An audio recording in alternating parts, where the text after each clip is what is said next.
Thank you, Fiona, for your kind introduction, and congratulations to you and for passing the professional examination with flying colors a few days ago. So we can no longer call you a trainee. After tonight. After tonight? Oh, not yet formally confirmed. Yes, that's right. Okay. Okay, so welcome to this talk, and I'm Alex Law, and I'm going to talk about SS block and extended emergency care. I'm from Prince of Wales Hospital, so SS block is actually sort of a famous thing for our hospital, so thank you for the invitation. Okay, so but before we start, let us go through my personal story. So a few years ago, I was this very chubby boy with I think 78 kilograms, and I intentionally lost 20 kilograms and become this type. There is some beautification with the abs, that is real. Okay. Okay. So during the process, I have learned something. So the first thing to lose some weight, you must admit that you are fat, and the first thing you need is a mirror that tells the truth, and preferably you stand in front of the mirror without clothes. I won't show you, don't worry, and say to yourself that you are fat and you have to do something. Okay. And the second thing is that you have to have a realistic target, and you have to ask somebody for help, and you need to have a plan, and the plan is to decrease the calorie intake and increase the calorie output. So easy, right? The reason I tell you about this is not about selling you products or something, but I found that it's actually quite similar for how to solve the SS block problem, because you just change the word fat to SS block, so instead of getting rid of SS block. And similarly, I think it's very important to admit that it is a great problem, and the problem is bad. It is causing harm to our patients. We need to have targets, realistic targets, and we need a lot of help from the administrative level, from the whole hospital, and we need to have a plan to decrease patient intake and increase patient output. So I will go through every one of them. Okay, so what is SS block? The synonyms are EM or emergency department boarding or exit block, and the definition is that the patients are in the emergency department. They have to be admitted to the hospital, but they are unable to do so for some reason, and they cannot do it within a reasonable time. Okay, so the reasonable time frame is, of course, a quite flexible concept, but in the UK and Australia standard, they have put it as 4 hours. Okay, so 4 hours is a very short time. In Taiwan, as I've heard from Dr. is 48 hours, so it's a very big difference. Okay, so what is reasonable is very flexible. Okay, I will tell you what happens in Prince of Wales Hospital. Okay, so 2016 is the year of change. Okay, so in that year and the year before, I don't have data, I'm sorry, but we have a very serious winter surge and also SS block problem.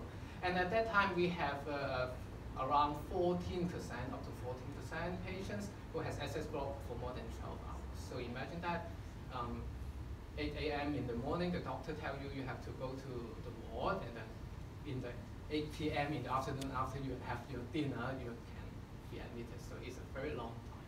And I think it is a very undesirable phenomenon in our department. So we make effort to decrease this SS block, and with all the help of everyone, basically in the hospital, we basically have eliminated SS block more than 12 hours. Okay, so very swiftly, and right now we don't have SS block more than 12 hours. Thankfully. So, but we still have SS block for lesser degree. So we still have SS block for more than 8 hours. It's decreasing, but we still have it. And if you adhere to the definition,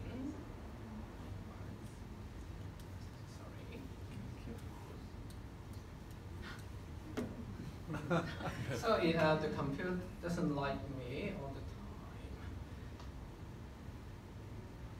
I'm sorry, actually there is a message. For some reason it's not showing. There is a graph of SS block more than 4 hours, and we are still having around like 15 to 20% patients having SS block more than 4 hours. So there is still things to do. So we admit that there is SS block, and SS block is bad because it can kill. Okay. So there are observational study and retrospective studies showing that statistically significant additional mortality for SS block, and also SS block has an adverse effect to our patients' care as well, to our quality of care. There are a number of papers prove to that. And apart from bad for patients, it's also bad for healthcare workers.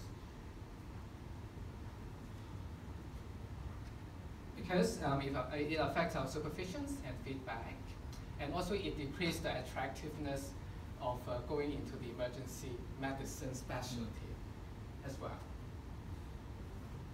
So we have determined to do something about the SS block. So from the administrative level, we have set up alerts that I think in the year of 2014 to 2016, the headquarters of Hospital Authority has put SS block into one of the top 10 risks in the risk registry, and also has put it as a key performance indicator. To monitor the situations, we have a computerized system. That's the famous A&E monitoring system, and that allows us to monitor in timely fashions how long has the patient stayed in the emergency department. And also we have a big platform, so headed by the cluster chief executive, involving A&E, medicine, surgery, orthopedics, and other outreach team to have a platform working group to tackle the problem. And at that time, our target is to completely eliminate SS block more than 12 hours. And we have succeeded, luckily. Okay, so as Dr. Chen mentioned to us, actually the method to eliminate SS block is actually three. Okay, these three big groups of solutions. So first, you decrease input. The second, you improve the patients going through the hospital. That's the proactive bed management, and also you facilitate early discharge. You increase the output, so to say. So for reduce patients' admissions, we have developed groups of conditions that we can manage in an ambulatory care fashions. And also we have enhanced our emergency medicine ward service. We have a geriatric service at A&E front door to prevent unnecessary admissions. And also we have direct admission to rehabilitation hospital.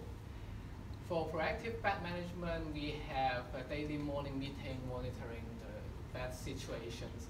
And also we have an on-site designated person, that's usually the ward manager or a nurse officer, that come down to the A&E every day to look at the situation and force people to go home. And also we have early escalation of support and at the time limited bed if necessary, and is also managed by the ward manager as well. Okay, so for facilitating early discharge, we have set up discharge launch so that the patients don't have to wait in the ward to wait for medication, advice, and appointment, and so on.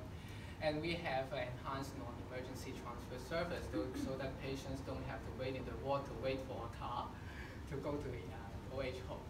And a lots of enhanced community service like community nurse and integrated discharge support, and also support in the OH home as well.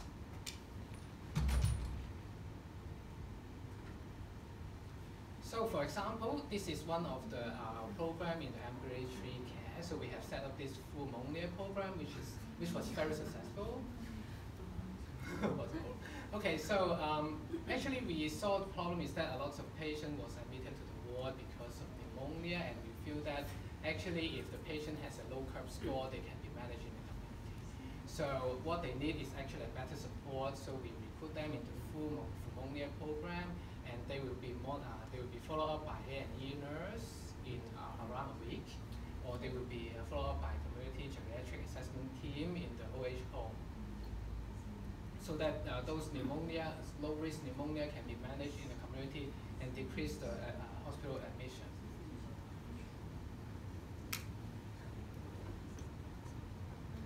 And another component of our measures to decrease SS block is actually to enhance the emergency medicine ward service. Okay, so emergency medicine ward previously was viewed as like a dumping ground or observational unit, but now we have a proactive approach. So we have these two groups of conditions that we all have well-written protocols, so that when the patients admitted to the emergency medicine ward, they will be handled very efficiently according to the protocol.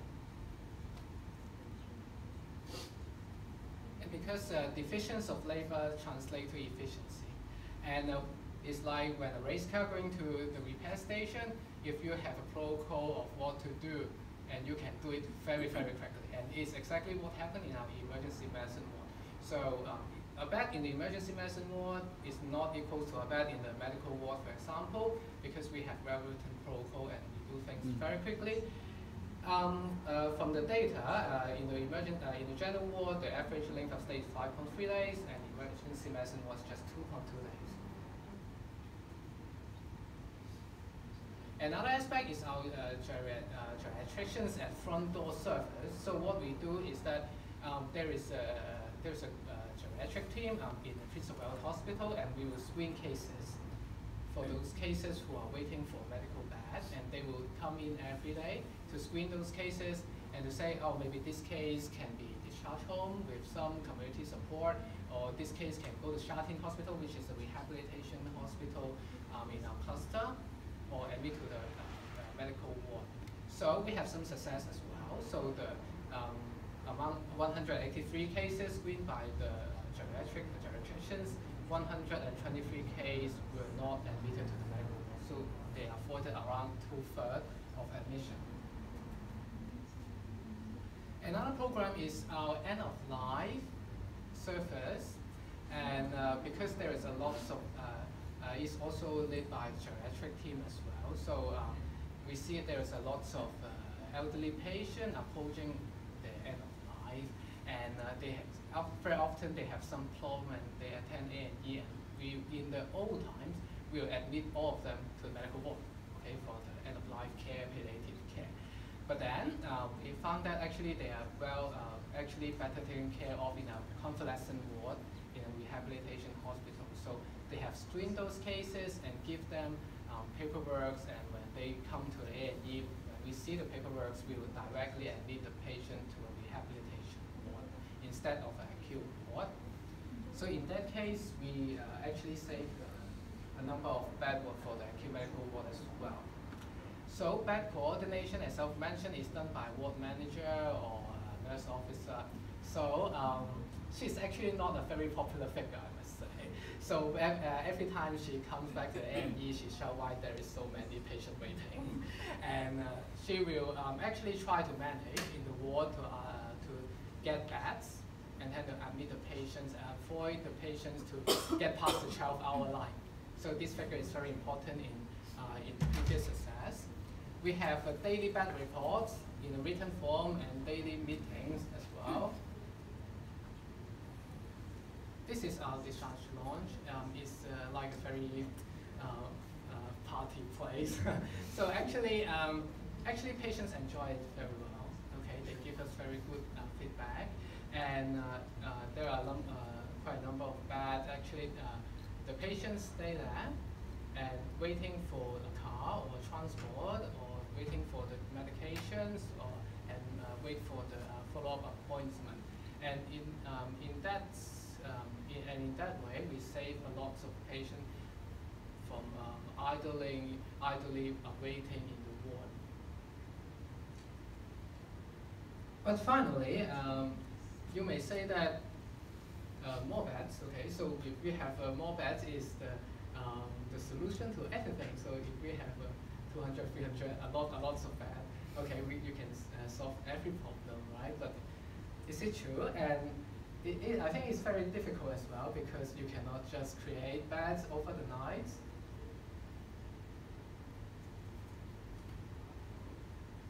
There can only be not enough beds. Okay, so you can attribute every problem to not enough beds, and there cannot be too many beds. There can only be not enough beds. Okay, so I think beds are like the money in your pockets. Okay, so there can never be enough, and it seems that it is all powerful. But I think even if you have more beds, there won't be enough. Okay, it's definite, and we have to have a good system to handle so bad. And to conclude, I want to revoke my example or my metaphor, saying that SS block is excess fats, and actually it's not that simple. SS block is not excess fats, but a wicked problem. Okay. So a wicked problem is a social, economic, administrative terms that tells you